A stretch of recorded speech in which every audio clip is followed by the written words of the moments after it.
Serie B Win. Tutti i colori della passione. La Serie B 2010-2011 comincia allo stadio Granillo con il derby calabrese tra la Reggina di Gianluca Azzori e il Crotone, allenato da Leonardo Menichini, l'ex vice di Carletto Mazzone, che ha sostituito in panchina Franco Lerda. C'è il minuto di silenzio in memoria del presidente emerito della Repubblica Francesco Cossiga. L'arbitro Ciampi di Roma è pronto a dare il via al match e subito un'emozione dopo neppure 30 secondi. Il cross dalla destra di Laverone con Zizzari che viene anticipato da Viviani. Subito una punizione al sesto, la traversa colpita di testa da Acerbi su palla spiovente dalla sinistra. Rivediamo lo stacco solitario dell'ex giocatore del Pavia. Concetti salvato dal Legno, poi Missiroli vede Laverone sulla destra, la palla all'indietro per Bonazzoli, che nonostante la porta vuota non riesce a segnare. Grande protagonista Laverone, l'ex dell'Arezzo, che ancora mette in mezzo un pallone dalla destra. Zizzari sempre in agguato, poi allo stesso ex giocatore del Pescara viene fischiato questo discutibile fallo su Viviani. I due giocatori si confrontano. Rizzo dalla grandissima distanza, la parata di Concetti. Non è timido il 19enne centrocampista della Reggina. Menichini un po' perplesso. Reggina anche dalla sinistra è pericolosa, da Missiroli a Zizzari, sempre in agguato. La sua mira però in questo caso è da rivedere. Si torna a destra, Laverone, il cross che colpisce direttamente il palo. Incertezza nella circostanza di Concetti. Rivediamo l'azione rocambolesca con l'ex portiere della Lazio.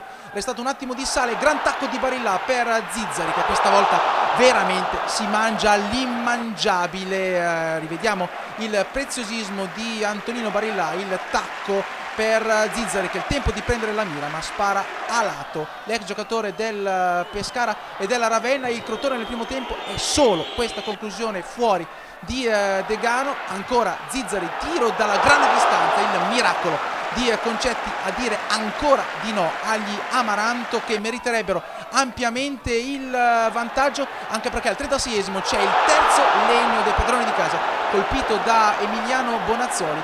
Rivediamo la conclusione del giocatore numero 61, che si è autoridotto lo stipendio accettando di restare alla Reggina. Secondo tempo, il Crotone prova a fare qualcosa di più già al secondo minuto. Colpo di testa di Ginestra parato da Puggioni, poi Ginestra si inventa questo passaggio illuminante per De Giorgio, a valanga Puggioni ben oltre la propria area di rigore. Rivediamo l'intervento dell'ex portiere della Reggina. Azzori è costretto a mettere la pettorina perché la sua maglia si confonde con quella del Crotone. Ancora Rizzo dalla grande distanza, Concetti para facile, poi viene fischiato questo fuorigioco a Ginestra che forse non c'è, perdonato invece Barilla per una trattenuta rischiosa. 18esimo, punizione di Cutolo che lambisce il palo alla sinistra di Puggioni. Crotone più insidioso in questa seconda frazione di gara. La Reggina ha sprecato molto anche dal punto di vista energetico nel primo tempo. L'uscita di Concetti su Zizzari, che fra poco lascerà il posto a Campagnucci. Colpo di testa alto di Bonazzoli, contrastato da Abruzzese, poi Campagnacci, il tiro parato da Concetti. L'ultima opportunità è ancora per la Reggina, con Acerbi che malda alto sopra la traversa. Finisce 0-0, il primo punto del Crotone nella storia in Serie B al Granillo, un punto che va stretto alla Reggina.